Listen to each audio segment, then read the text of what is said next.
দেড় বছর পেরিয়ে গেল, এখনো পরবর্তী সভাপতি স্থিরই করতে পারল না বিজেপি। চলতি মাসের গোড়ায় নতুন সভাপতির নাম ঘোষণার সম্ভাবনা ছিল, কিন্তু মাস শেষেও বর্তমান সভাপতি জেপি নাড্ডার উত্তরসূরি বাছাই করে উঠতে পারল না কেন্দ্রের শাসক দল।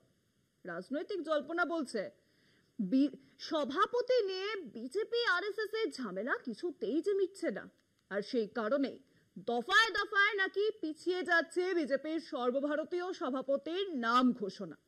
আহা, ঝুট ঝামেলা মিটে যাক, নাড্ডার কতদিন বিজেপিকে টানবেন? তাছাড়া সভাপতি হবেন বলে কতজন বসে আছেন কতদিন ধরে, তাদের কথাও ভাবতে হবে বই কি।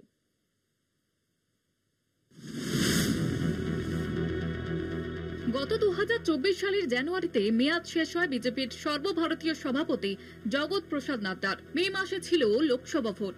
ভোটের মুখে সভাপতি বদল না করে তা পিছিয়ে দেওয়া হয়, কিন্তু তারপরেও প্রায় দেড় বছর কেটে গেল, এখনো কেন্দ্রের শাসক দল তার সভাপতির নাম ঘোষণা করতে পারছে না। চলতি মাসে ঘোষণার কথা দলীয় সূত্রে জানা গেলেও শেষ পর্যন্ত ফের একবার পিছিয়ে গেল সভাপতির নাম ঘোষণা।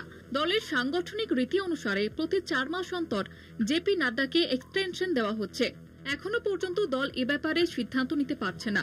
সূত্রের মতে বিজেপির প্রাণভোমরা রাষ্ট্রীয় স্বয়ংসেবক সংঘের সঙ্গে মতবিরোধের কারণেই দলের সর্বভারতীয় সভাপতির নাম ঘোষণা নিয়ে গড়িমসি জারি হয়েছে আরএসএস এর প্রাক্তন প্রচারক প্রধানমন্ত্রী নরেন্দ্র মোদী। কিন্তু সংসদীয় রাজনীতিতে বিজেপির প্রতাপ বৃদ্ধির সঙ্গে সঙ্গে আরএসএস এর সঙ্গে নানা বিষয়ে দূরত্ব তৈরি হয়েছে বিজেপির।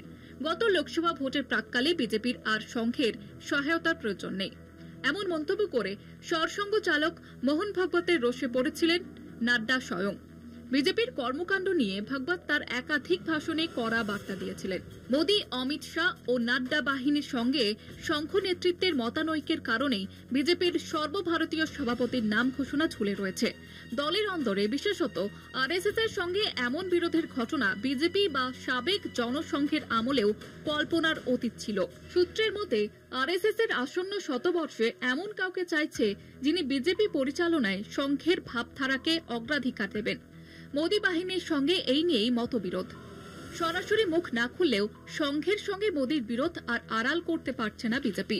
মোদী বাহিনী চান তাদের অনুগত কাউকে সভাপতির পদে, কিন্তু সেখানেও বাদ সেধেছেন সংঘকর্তারা।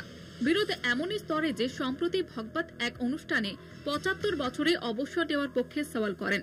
রাজনৈতিক মহলের ব্যাখ্যা, বিজেপির সাংগঠনিক রীতি অনুসারে 75 বছরে অবসর নিতে হয়।